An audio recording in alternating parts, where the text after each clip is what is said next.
too much explosive, so that's the scene where it goes a bit wrong. And we were filming in this area. We did blow up this third floor, but not with explosives. Yeah. Actually, we did. The Joss Williams was the special effects supervisor the second year. And this hotel we had done this massive deal with, and year one we had bought it out, and it had a swimming pool on the roof. So you can imagine they were quite nervous about blowing up their third floor. and that year we were like, locations go to 2. Locations on 2. Hi, I'm Emma Pill. I'm a location manager in the UK, and this is Locations on 2. And this is Dodd Vickers, your host for Locations on 2, the podcast taking you on set with location professionals working around the world. You can find me online at doddvickers.com. Locations on 2 is brought to you by the Location Managers Guild International. The LMGI is a global organization of location professionals working in the film, television, and commercial industries. Find out more by visiting them online at locationmanagers.org. What do movies like 1917, Christopher Robin, Blade Runner 2049, James Bond, Spectre, Munich, The Bourne Ultimatum, and Finding Neverland have in common? Well, if you guessed that they were nominated for or had won Oscars, you'd be right. But they also had Emma Pill as the location manager, and I'm lucky enough to have her join us on the back channel where the real work gets done on set. Locations on 2. Well, hey, Emma, how are you? Hi, Dodd. How are you? I'm great. It's good to hear your voice and lovely to have you on the podcast. Oh, thank you very much. Thanks for having me. Well, yeah, I'm looking forward to the chat. And why don't we just go ahead and jump in with the basics? You know, tell me a little bit about where you grew up and, you know, the kinds of things you were interested in when you were growing up and maybe what's your thoughts on film work? Well, I grew up in Oxfordshire on a farm. I was a tomboy, basically. I grew up living outdoors, and I was into art, really. That's where I wanted to study. And I can remember telling my grandmother that I was going off to art college, and she was like, no, you've got to go to agricultural college. And I was like, I don't want to do that. So I was sort of the bit of the black sheep of the family and headed off to art college. I did a year sort of doing all bits and pieces of art, you know, a year's foundation course. And on that, there was about a small module of photography. Mm-hmm. And I thought, I love this. And my dad had bought me an old 35mm camera. I was only like 17, 18. And I just fell in love with black and white photography. So Sure. Did that. And then went to photographic college in Salisbury. And for 3 years, and so you do a bit of photography, and there was just a module on 16mm film, which I loved. I was never technical. I was never, right. You know, I could never be a camera woman or a sound recordist or an editor. I was just sort of organizational. And we did the last year of our photography course, you could specialize in film, and we did something called a Fujifilm scholarship, where Fuji gives you they give you a load of stock, and you have to go out and make a 10-minute film. And it was a terrible little film called Keys. It was about this weird locksmith who had a bit of a obsession with keys, and he breaks into this house, and there's an estate agent, and I organized the big manor house where we could all stay. A friend of the family had an empty house at the time. So suddenly it was sort of like, oh, okay, I could sort out locations. Didn't really think about it. Didn't really know there was that job, right. To be totally fair. I don't think many people do when they start out. So left college, didn't really want to work to begin with. I wanted to travel. That was my other passion. And a friend of mine, and we headed off. And I was meant to be gone for a year, and I was gone for a year and a half. Where did you go? Where did you guys go? Started off, went through India, Nepal, Thailand, Malaysia, Singapore, Bali, got to Australia, moved in with a load of students, bought a car, got a job, and then drove around Australia. What was the job? Was it anything interesting? Because a lot of people, I've always find it funny what people... No, it was just it was a cafe job. It was a cafe job. Okay. It was in a place in Sydney on Glebe Point Road. It's a great area. And eventually, after sort of earning enough money, headed off around Australia in this old Holden Kingswood, it was called. It's a big bench seat car, and I'm quite short. So when you're driving, it's like the bench seat had to go right up, and my friend, who was very tall, he was like nose against the window. But traveled around Australia, came back, and then went to New Zealand, and then really I was like, I want to go back to Nepal. So I went back there eventually for about 3 months, and then came home, and it was like, okay, I've got that out of my system. Well, I don't know if I've ever got it out of my system, but right. And then a friend of mine was working on a movie down in Wiltshire. He was on my course, and he had left college immediately and got a job for a director called Phil Agland, who had done a load of documentaries like China Beyond the Clouds in sort of early 90s. And he had got his first feature called The Woodlanders. And my friend Richard was like, they're looking for runners, you need to apply. And I just got my first flat in London. And it's like, this is in Wiltshire, and you have to go there as a local. So no accommodation, nothing. I thought, oh, well, what's to lose?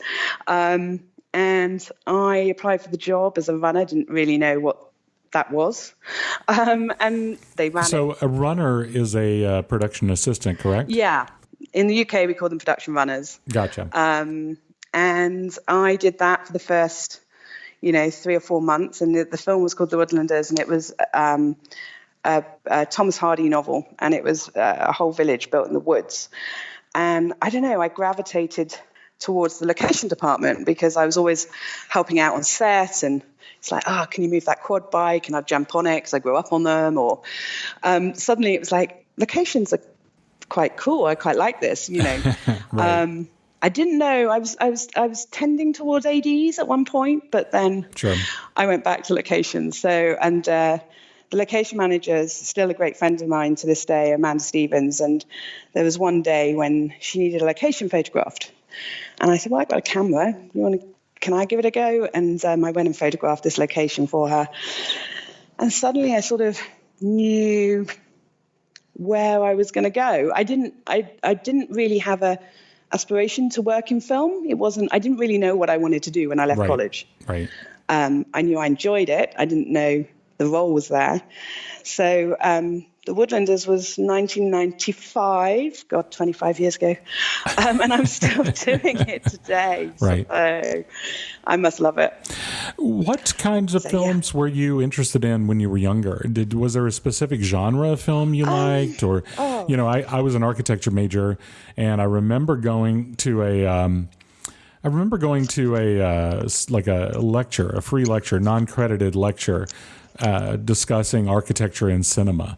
And I found that really interesting. And it might have been my first idea that there was such a thing as location management, but really wasn't thinking about it from that standpoint. It was just interested in how architecture was portrayed in film. Yeah. And so I'm just curious if there was something interesting about film to you at an early age. Yeah, I think for me it was just seeing landscapes, actually. Because I'm so outdoors type. Mm-hmm. And I've always, I know it's only an iPhone, but I've always got my phone on me just to take photos when I'm walking the dogs or traveling around the country. But I think just seeing big vistas on film is just something like, wow. And it's your travel. You want to go there. So I don't think there was a specific moment or films that actually said, right, this is what I want to do. I just remember seeing, when you're watching something, you go, wow, where was that shot? Or it was the intrigue and the travel that got me.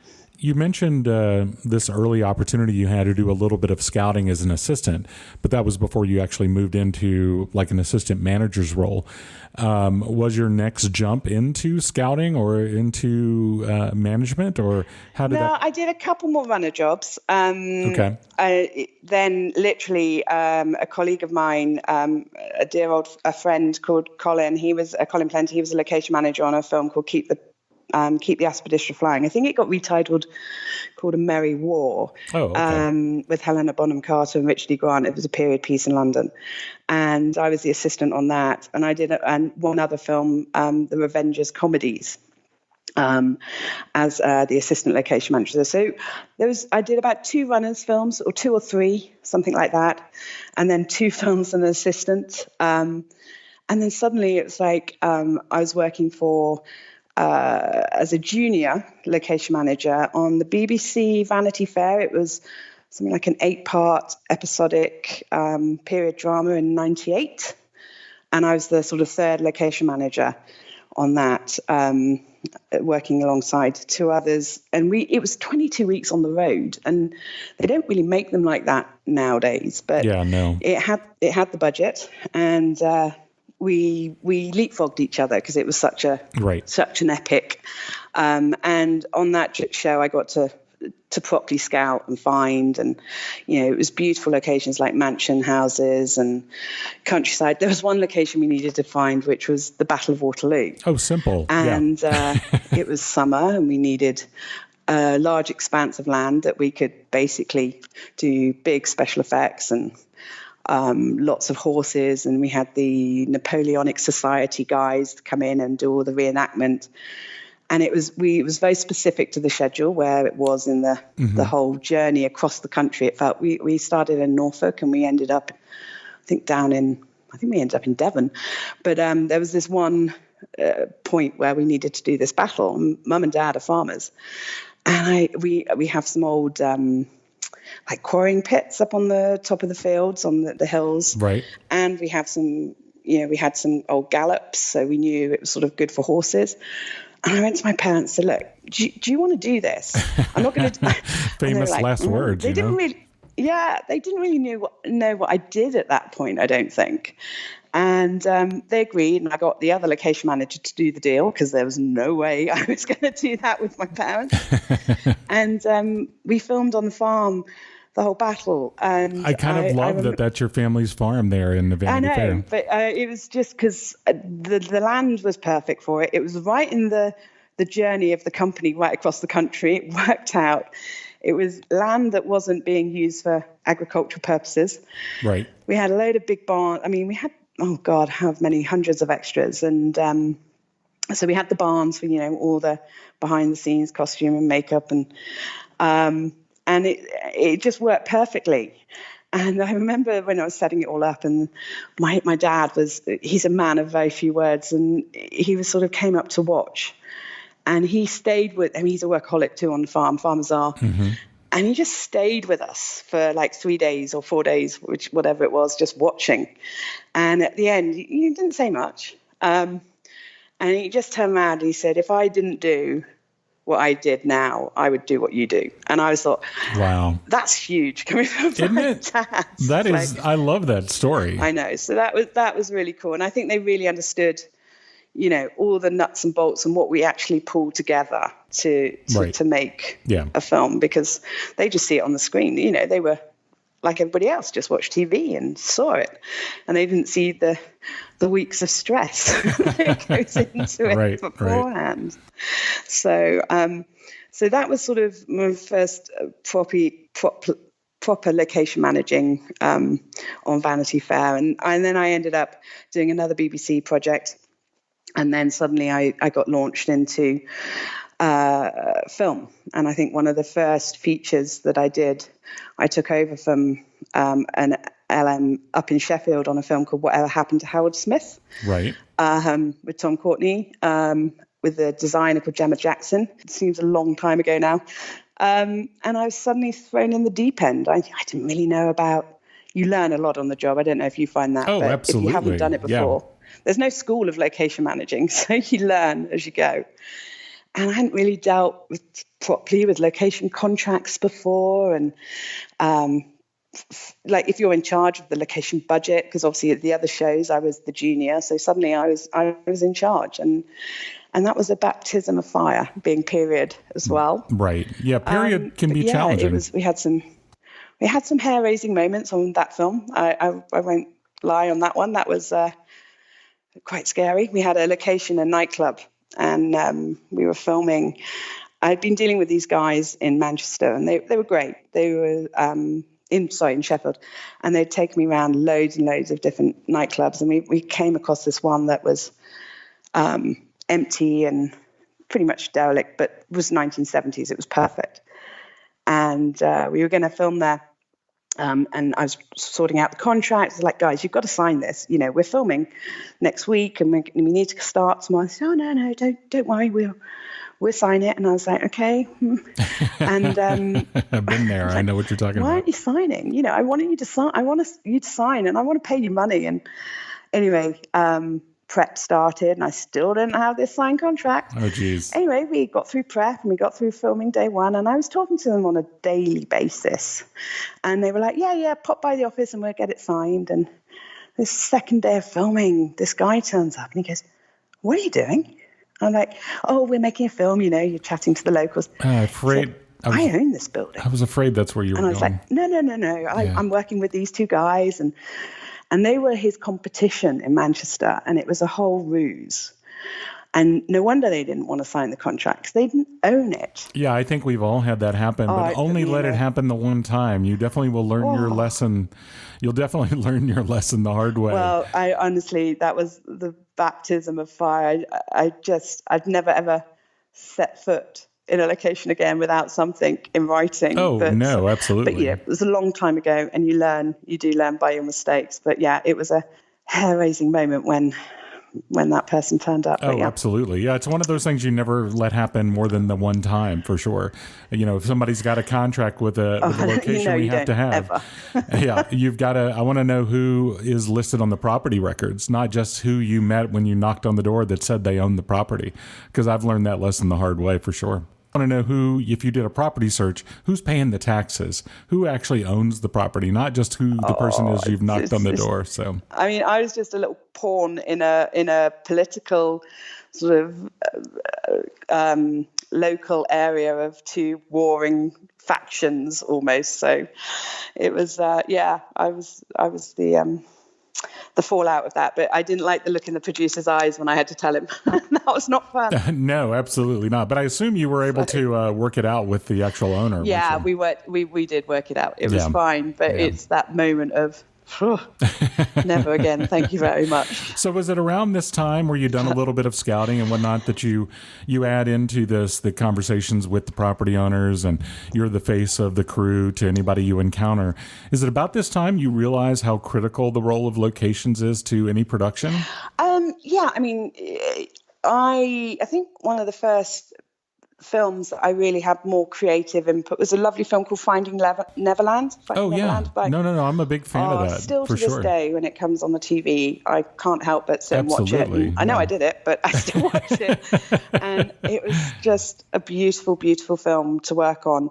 And the locations that we found on that, just little things.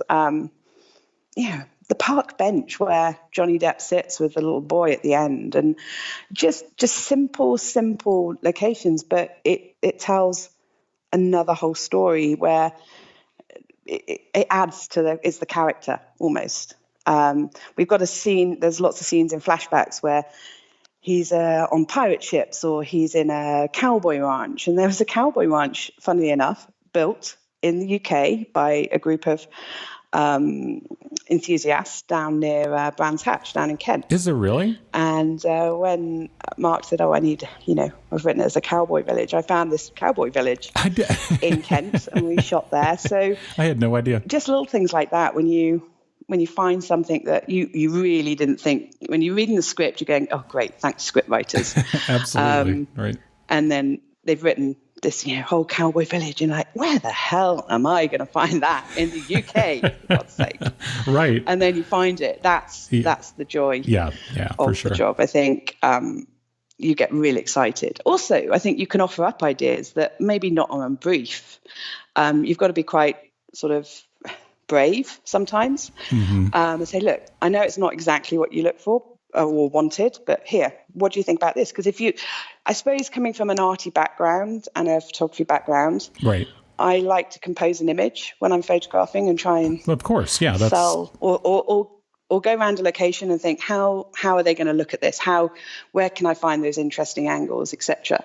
Not just point and shoot. Right, which should be what everybody's doing, for sure. You see something really visual and it's not exactly on brief, you can offer it up, and they go, you either fall flat on your face and go, no, Emma, don't be so stupid, or God, that's a really good idea. And sometimes it makes it, sometimes it doesn't. I think on Spectre, which I know, jumping way in the future, but I was looking at something in South Africa. It was one of these fantastic mountain observatories.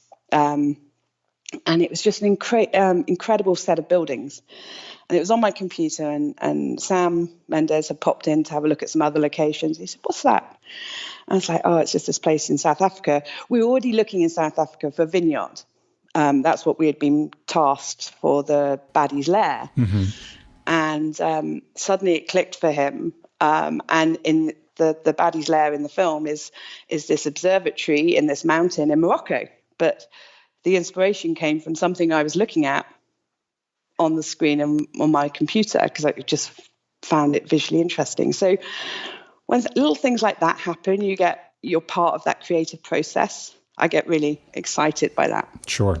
I'm always curious if other scouts and location managers have this location kind of floating around that they just know one day somebody's going to fall in love with, but they just haven't found the right fit for it yet.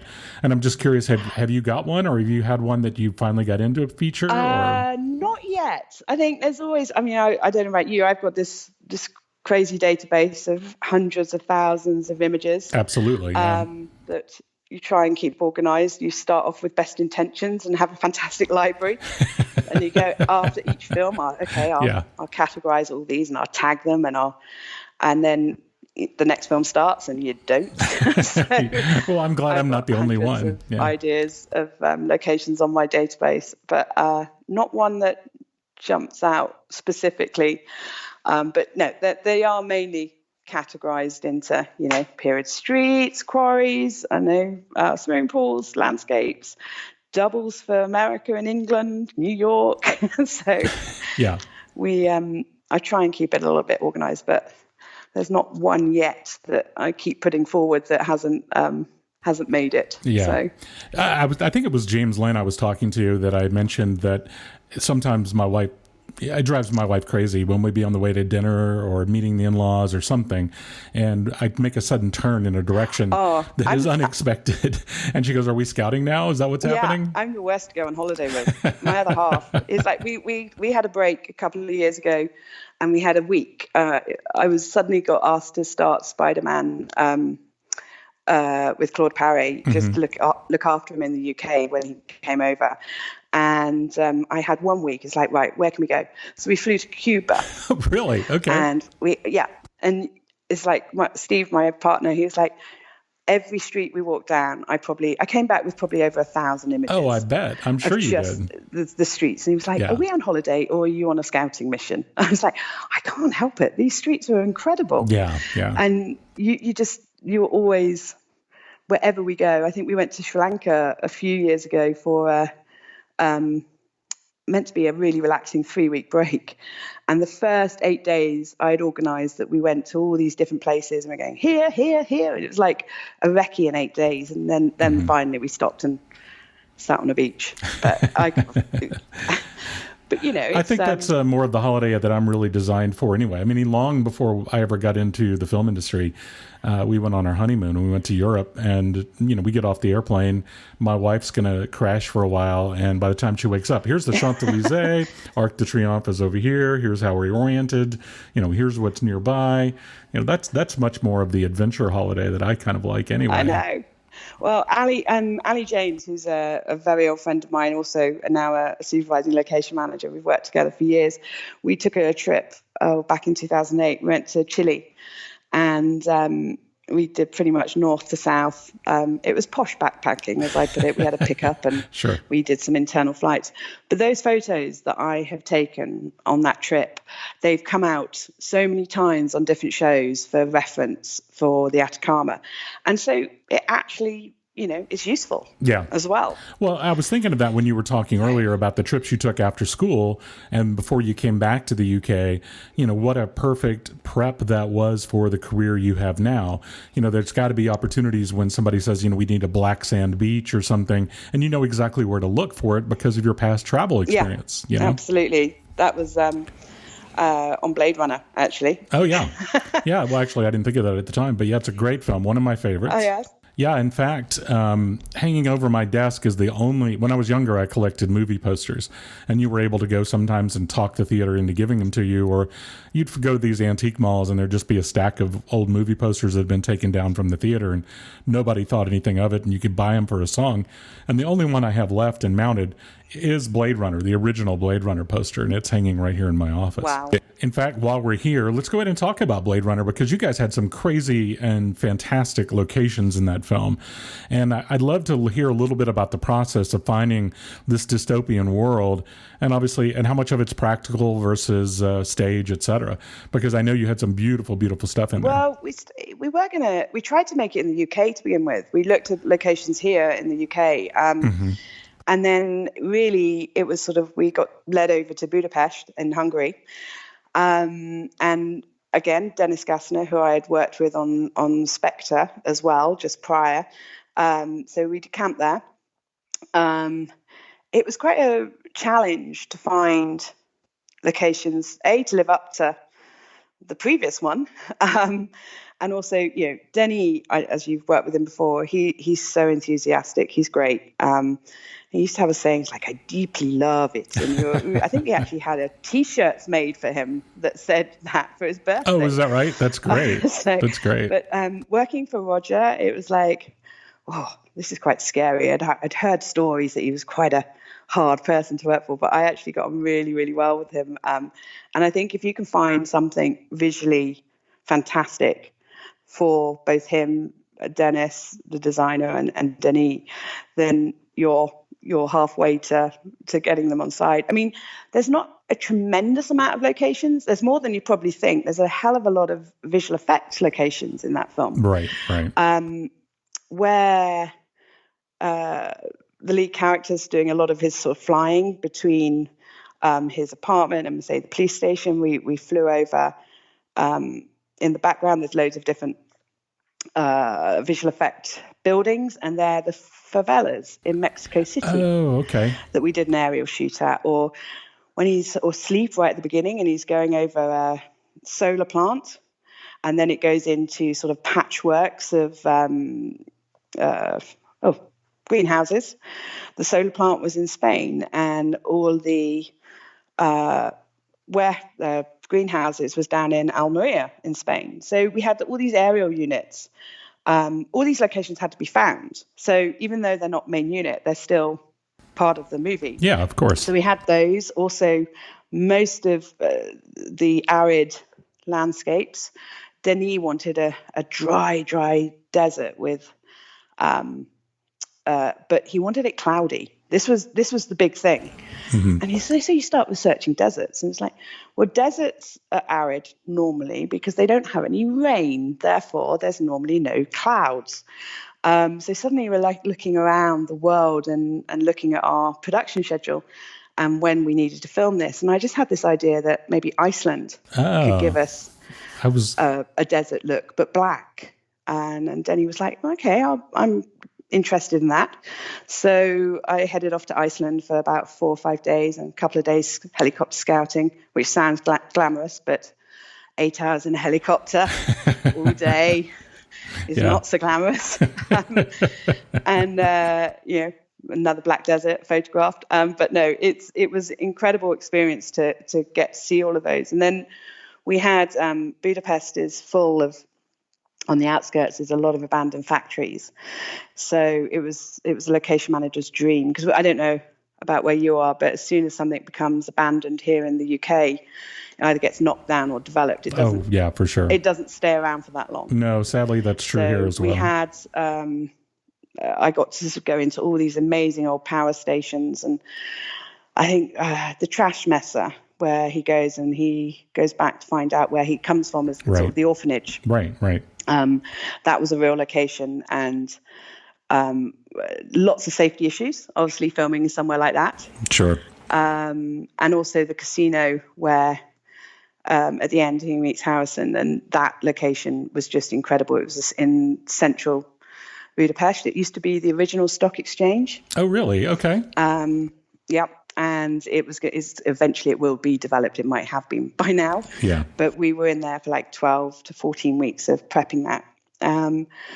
And just to get to go into all of these old buildings, which there was one, I think it's a scene where Ryan wakes up after, it's towards the end, and it's this wonderful, almost underground location with water on the floor. I don't know if you remember it, but it's got these like it's got big like inverted pyramids, kind of. Well, that actually, everyone's like, that's got to be a set. It was like, no, it's a real location, that one. I'd seen it in that's a great looking space. One of my colleagues' library, because obviously I don't know Budapest, so I get my team who I work with. They were amazing. I said, look, can I have to look through all your previous scouting libraries? And one of the guys had this one photo of this place. He goes, yeah, I don't know where I got it from. I think it's in this factory. Oh, and the hunt begins. And so we headed off there this one day, and it was totally boarded up and overgrown, and we got in, legally, we got in, and we started having a hunt round, and it was like, it's got to be in here somewhere. And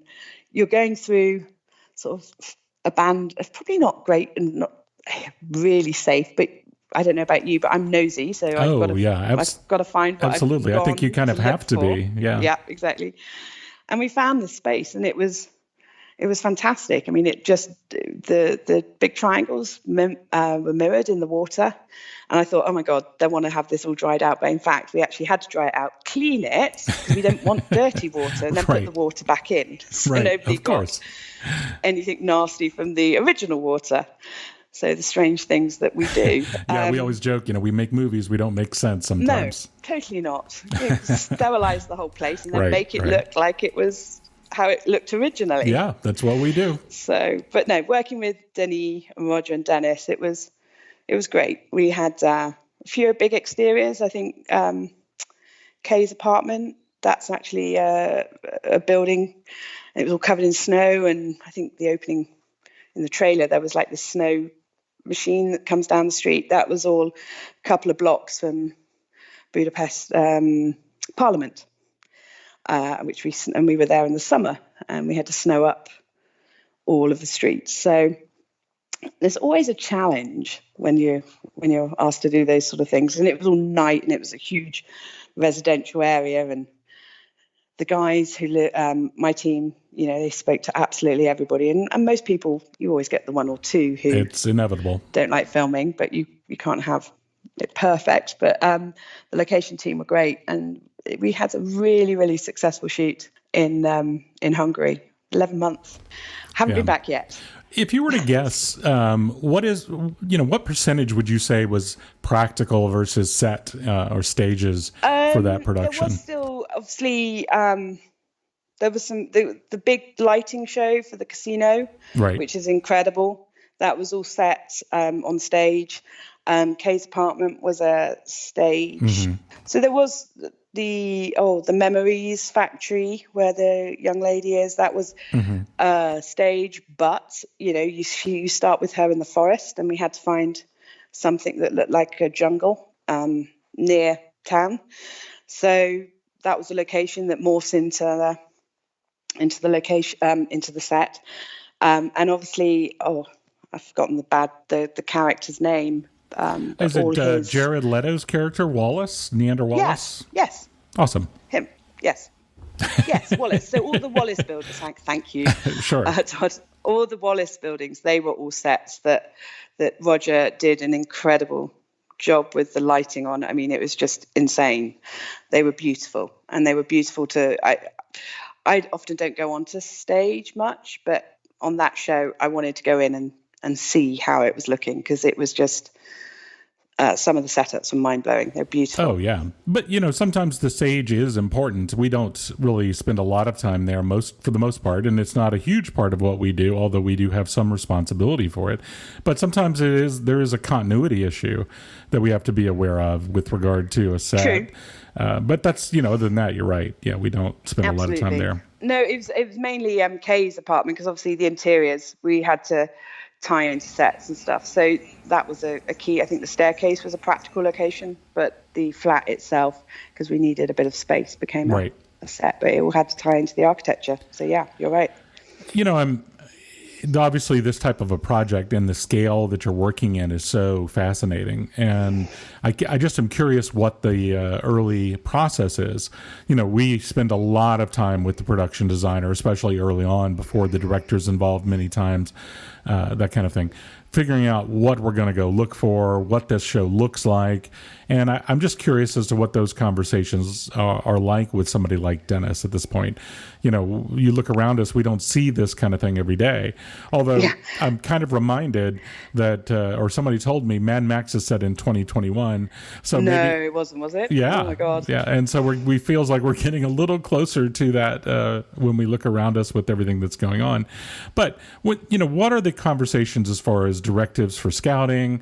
What are they telling you to look for when you're working on something with this kind of a dystopian, futuristic feel that is so alien to our day to day? Dennis Gasson's great. I mean, first of all, when we got to the city, he's like, go out and tell me what you see. I mean, that's pretty vague and pretty broad, but when you can start coming back and feeding back information about, okay, you definitely do Paris here, or you could do, elements of London, or he didn't want to replicate, obviously, the previous one. He wanted to find its own identity. We went for quite a lot of concrete and straight lines and brutalist, and some that was the initial, and industrial. So you start bringing back ideas, and you sit with the designer and going, they like this element or they like that element, and it was really just going out, seeing what Budapest had to offer. And there were parts of locations that we used, but not the whole place. So he's great. He always has his office. He sits on the floor in sort of the very low table and his cushions. I can remember when I first worked with him on Spectre, it's like, come and join me, sit down. And I thought, oh my God, my bad knees, I'm never going to get up again. But Dennis always sits on the floor. And he has the whole movie around his walls, 360, and he has a image for each scene. It could be a concept piece of art. It could be something he's found from the internet. It could be a book. It could be a location photograph. And he has it scene one to the end. And it's great to go in and you start looking at the palette of the movie and how it's being brought together. And that also gives you inspiration, because it might be just an internet reference of something and you see it and you go, okay, I've seen a location like that. So you start sort of trawling your database, or you go out and specifically look for that. So it was sort of Blade Runner was more of a mood, right, and a feel, right, than specific locations we actually had to look. I mean, we had the obvious, like Kay's apartment block, but it was definitely, this Enotta was this amazing power station where we did all of the like I said, the orphanage, and it was just so mind-blowingly huge, something I hadn't seen on screen before. And when we offered it up, it's like, okay, we can put the orphanage here, and that's great, because you sort of, again, give ideas. There wasn't sort of, we need a power station orphanage. It just was orphanage. So you start giving them ideas for that. So but Dennis, he's very, very creative and visual, obviously, being who he is. But his room always, I've done 3 films with him now, and every time is the mood board room, and it's just incredible to do. I want to, next time I do a film with him, hopefully, fingers crossed, I want to take a photograph of it, because I haven't done yet. And say, look, this is what this guy does. And it's a great way of working. The only experience I have similar to that would be working on Prisoners. Same? Did we have the same? I bet you. Yeah, obviously different designer, but at the same time, I do remember going by the art department office, and instead of seeing as many pictures of things, there was a lot of pictures, like you mentioned, setting the mood. Pictures of mazes, pictures of snakes, the kinds of things that would set the tone for the film. Yeah. And that was even though I was in a different role, I do remember that really clearly. And I do remember how interesting that was to see that approach, as opposed to the traditional, here's this house, here's our thoughts on what that house looks like, and here are sample photographs. But I do think that's one of the fun parts of our job, is when you're scouting and you're given that kind of opportunity to bring something to the table. You need offices, and instead of just going and look at office buildings, you go look at the most interesting architecture you could find. If you're lucky enough to be somebody working on a show that gives you the budget, you're looking at the City of Arts and Sciences as these really futuristic kind of office spaces. You're not just looking for traditional space. Is something like, the orphanage, the Power Station Orphanage, would you say that's one of those opportunities that you had? Is that one of your favorites? Or have there been other opportunities like that where you really had an opportunity to think out of the box and bring something fresh to the table beyond what they were asking for? That's pretty close up there. Not necessarily outside of the box. I loved doing Munich. I did Munich in 2005. We started in 2004, but and we were about a few weeks away from shooting, and Steven Spielberg didn't want to make it that year. And then the following year, Rick Carter, designer, I thought, I was with the different producers the first year, and I thought, okay, well, that film's not going to happen. And then Rick Carter the following summer called me and said, look, we're going again. Colin Wilson was the producer. And Rick Carter said, we'd like you, John Bush, the set decorator, and Rod, art department back. And I think the challenge I loved on that one was finding, in a very small country of Malta, 7 different countries, 7 different looks. So I think we did Cyprus, Greece, Rome, Spain, Israel, Beirut, Lebanon.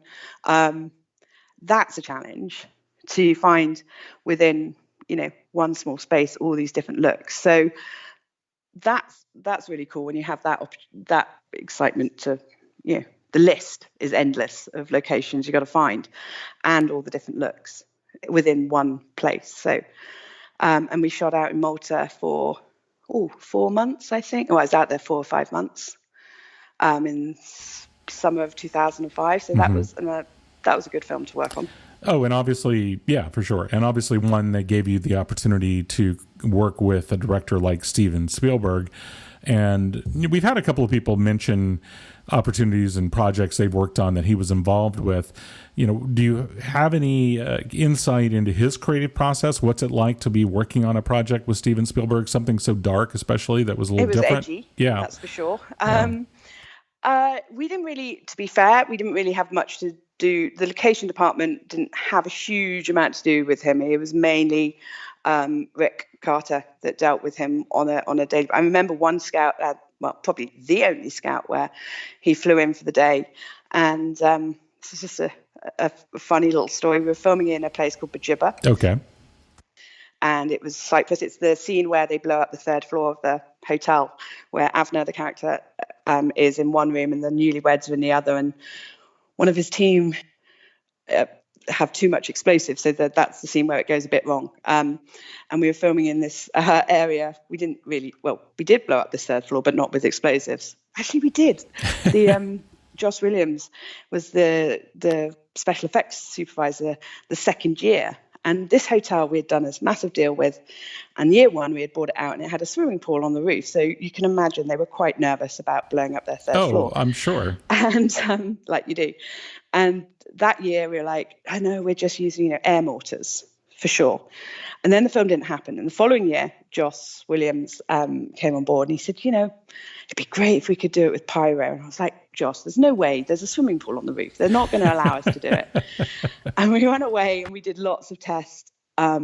Stephen had apparently seen a test with pyro, and that's what he wanted. So it was now down to me to do everything in my power to get permission to use pyro instead of just air mortars.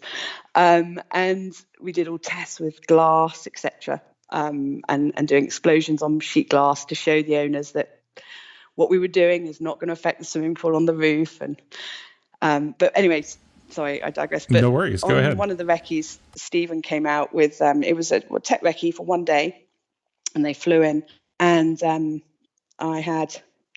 was the year before, and James Grant, who was working with me at that time, so I made sure he was always ahead, going ahead to make sure the location was open. And we went around Malta in these little minibuses, and we got to this hotel, and James, it was room 301. How crazy that I know that, on the 3rd floor. And I said to James as I was walking in, Stephen behind me, Kathy Kennedy and Mark Huffam and all the whole entourage behind me. And James, I was like, James, is it all open? Just go straight up. And he goes, yeah, no, it's fine. It's all done. So there was the staircase and there was the little lift. And I said to Stephen, do you want to go up the stairs or do you want to go in the lift? He goes, we'll take the stairs. So up we go, 3 floors, and I'm striding confidently down this corridor. And as I walk into the room, I've got Stephen 2 paces behind me. And literally it's like, when lemmings stop at the edge of a cliff and everybody bumps into each other. Right. As I walked into this room, there was somebody in the bed. Oh, no. I was like, Christ. And I was like, Stephen, sorry, do you mind just stepping out just a moment? And everyone sort of shuffles back. And I could see the producers looking at me going, you're dead. This is so wrong. Oh, God. So I walk into the room and I go around the bed, sort of sneaking around. I thought, James has told me that nobody's in there. And literally the covers come back and his DOP, Janusz. Oh, yeah, Janusz had Kaminski. got into the bed. He'd gone up the lift. Got into the room as a practical joke. And this was my first massive feature, And I was like, I could have died. I thought I was going to have a heart attack there and then. I'm sure. And so, yeah, that was... but I didn't... Apart from that, no, I didn't have a huge daily chats with Stephen, unfortunately, but no, it was great to find all the different visuals in Malta. It was incredible. So we had another location in the Beirut apartment block, right? The big fight, and we had this location that we've been talking to for ages, and it was period, I think 60s.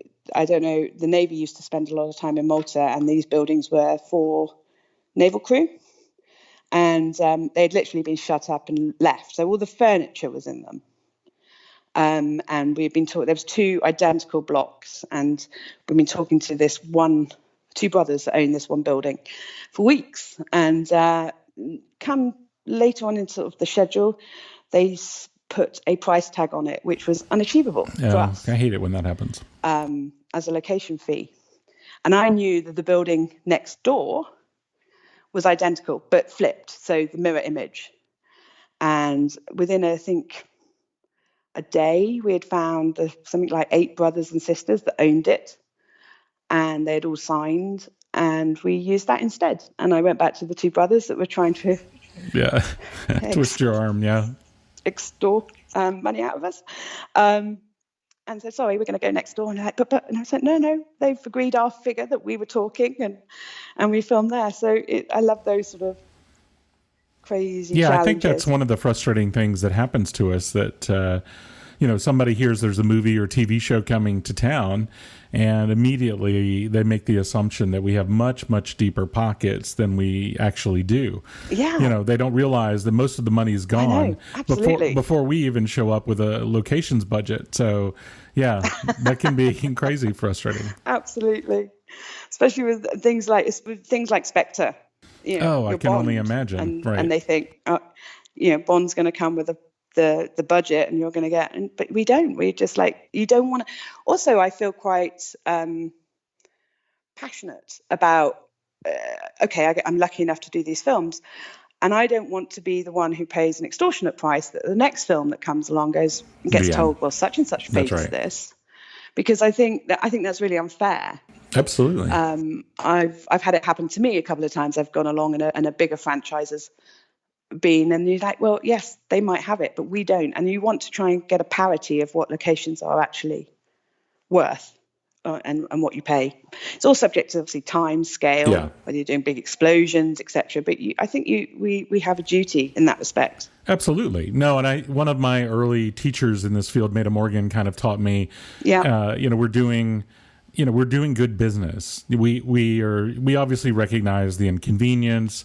We understand what the loss of revenue means. We want to do good business with them. We want to reward them for cooperating with us. But, we don't have an unlimited budget. We can't just write a big check just to write a big check. That's not our job. We have to be responsible to the production as well as to the location, knowing that there's the opportunity we'll come back and we wanted them to be happy to see us. But we have 2 customers in the relationship, and one is the production and one is the location. So we absolutely. I mean, I don't know about you. I feel that we as location managers, we walk I call it like walking the tightrope, because on one side you've got the film crew, and on the other side of the tightrope you've got the local people, residents, and you're there for both, and you sort of do this sort of juggling act or balancing act between the two, getting what the film crew needs, but also making sure that all the residents and the businesses and the streets, and that you haven't brought London to a standstill. It all happens, but you walk this very precarious fine line between the two, making sure that everyone's happy, and that we go back on different shows with different production teams, and it's always the location manager that is remembered from the start. So because you are the first person that normally a location meets. Right. No, and even during production, you're the face of production to most people. Absolutely. They know who the director is, maybe from his reputation or something, but they don't know anybody else. Yes, and they're happy to call it at any time they want to. Absolutely. Yeah. I know that feeling. Most recently, you did 1917. Obviously, a lot of people are aware of this film because of the Academy Award winning. It's an Academy Award winning picture, won multiple awards, nominated for several more. You were also nominated for Best Locations in a Period Film for the LMGI Awards, which are coming up soon. Did you have any idea of the scope of the project when you first got on board? No? That's the honest answer. I was scouting. I was actually away. I was lucky enough to do a bit of scouting in Italy on the Amalfi Coast. And my phone goes, and Sam had called me and said, I've got this script and I want you to read it. And I was like, okay. And so I read it, and it was a script you could not put down. It was a script that you were left almost bereft reading, and you're just like, oh my God. Right. How the hell are we going to do this? Where are we going to do it? We weren't going to go to France. It was definitely going to be made in the UK. So one of my first things I did was I did go to France to look at the real sites, and I travelled around I went to Vimy Ridge, I went to Ulster Memorial, I went to lots of trenches, museums, just to get a feel. I shamelessly didn't know much about World War One. Oh, okay. And I feel terrible about that now, but I wish I had. But obviously 1917 was a baptism of fire. I even found out my great-grandfather was in World War One, which I didn't know. Oh, really? That's interesting. Yeah. And on my first recce, I actually got to go and find his grave and stand. I scheduled in a little detour on my way back to Calais, and I knew I'd found out from the War Graves Commission where he was buried, and I went and stood there. So it was a very personal also film for me when he was killed 2 months before the end of the war, and left his wife and 9 children behind, one of them being my grandmother. So suddenly it was very personal. I got the opportunity to go back to France with Sam and Roger, and I took them around some of the key sites. And then really the task was to find what we needed in London. We sort of always based in London, and the ideal is to find something within a certain miles from London, so you don't have to put the crew up in overnights. But after quite a few weeks of scouting on the sort of big estates, it suddenly was apparent that we needed to go further afield. And one of the main locations, Salisbury Plain, is down in Wiltshire. It's about an hour and a half, 2 hours from London. It's an MOD training site. It's something like 90,000 acres. And the MOD were fantastic, the Ministry of Defence, because it was almost a film about their predecessors. So they were really excited about the project. And I got to do a lot of scouting down there. And each location still had to be individual.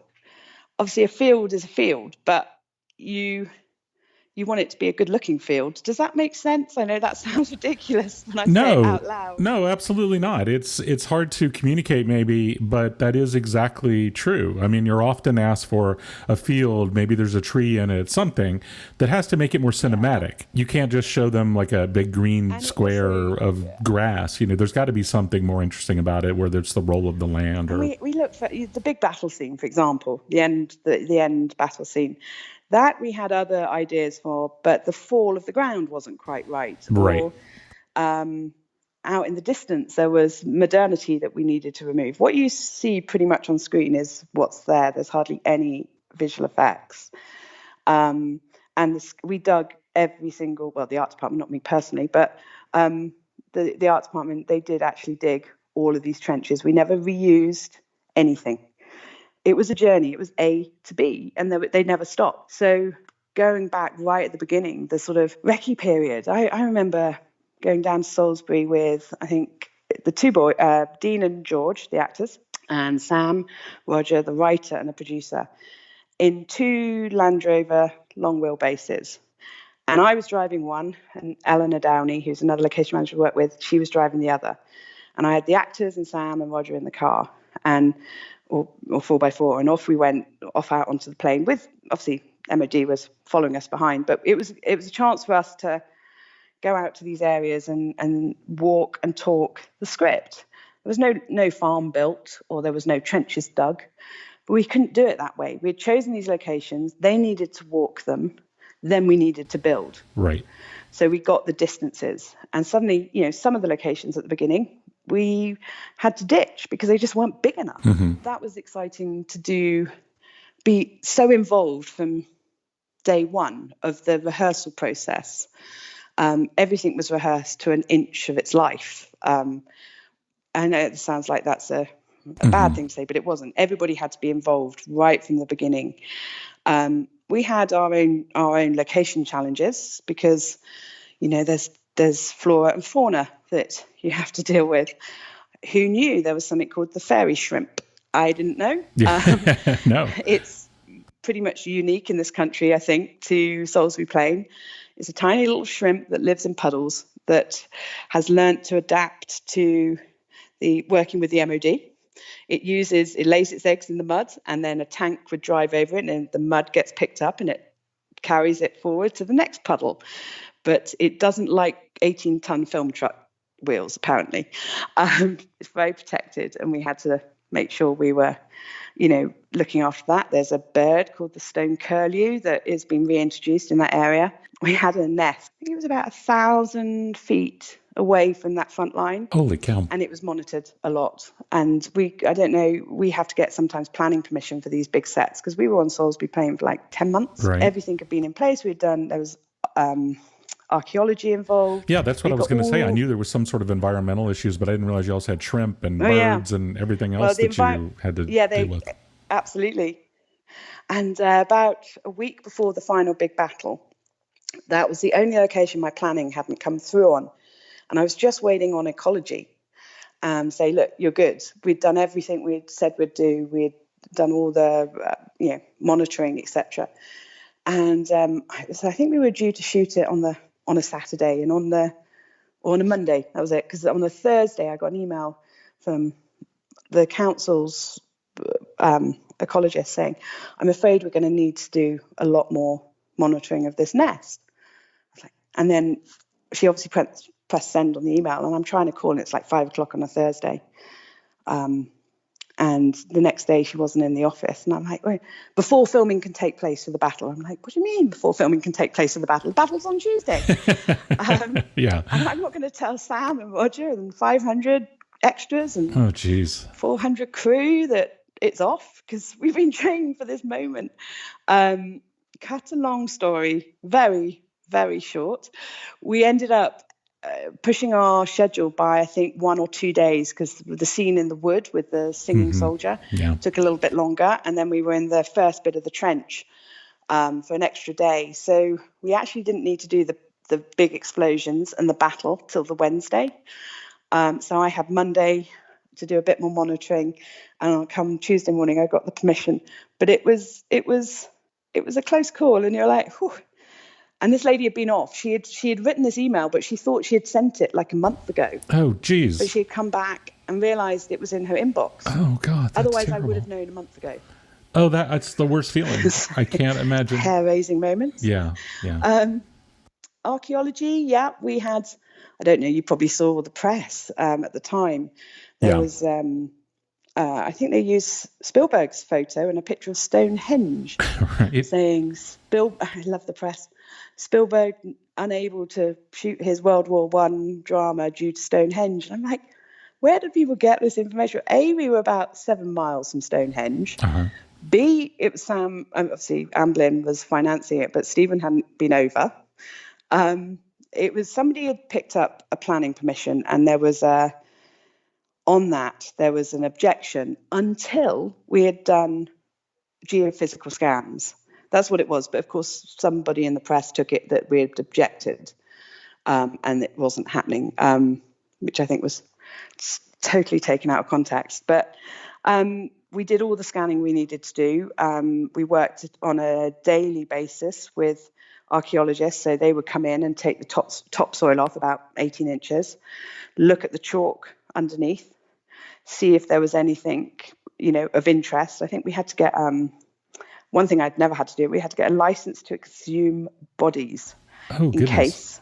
Well, if you'd found one, and it would have held it up because you needed one from the Court of Justice. So oh my God, we got one just in case. I think if you had found a modern body, you would have called the police for a modern one, and you were calling in the archaeologists for a historical one. But we didn't find one, thank God. We found lots of interesting bits, and it's really, the scannings are fascinating, and working with these guys who really know their stuff on a different level.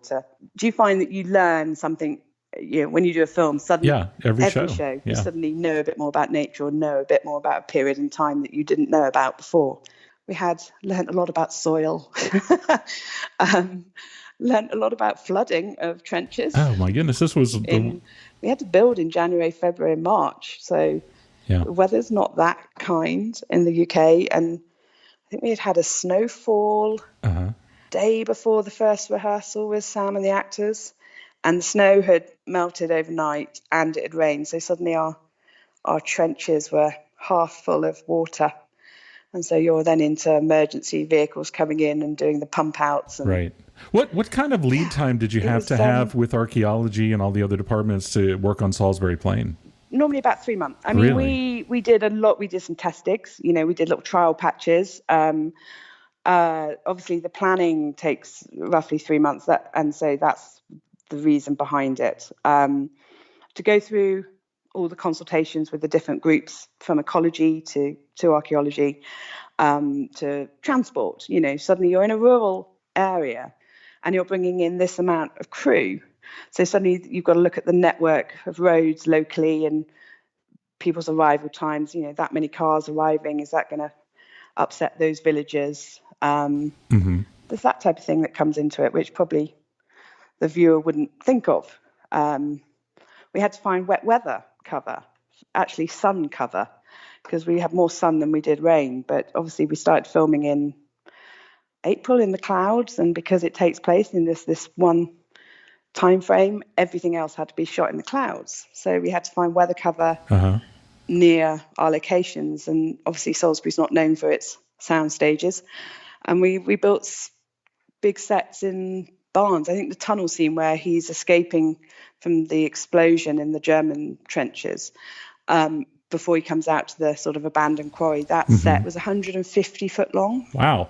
In one long tunnel. And to find a barn or a space to build that, you then get into the sound issues of if it rained and what you put on the roof and blacking it out. And so things like that was I love the creative solutions that we come up with from time to time for something like that. It's an old barn, basically. We called it Salisbury Pinewood Studios, but I don't think it's still like that now.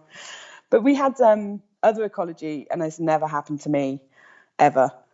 Our sets were up for so long, because I think they all had to be almost running at the same time. I think I had a massive location team. We were 28 of us. Across the that's country. a I think huge there team. wasn't a location that wasn't under 10 weeks. Oh, goodness. Prep. So they were all at one point concurrently working from Glasgow. That's crazy. Wow. County Durham to the Rapids up there, which we did. Salisbury to Bovingdon in Hertfordshire, which was the main opening trenches. So we had all these groups, and I would have done more miles on that show than ever. But the sets, the French farm, that was up for ages, and we'd wrapped and we were waiting for strike, and basically somebody said, "Is that a nest up there?" And we're looking and going, "That's a nest."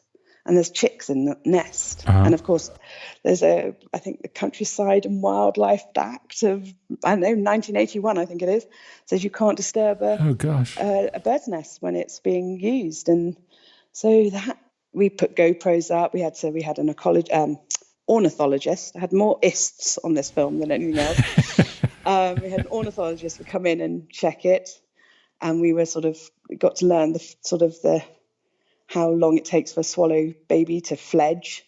Meanwhile, whilst it was about to fledge, the wagtails had moved in. Goodness, you guys couldn't catch a break. So we had an overlap. And whilst the wagtails were fledging, the swallows nest twice a year, apparently, because they came back to nest again.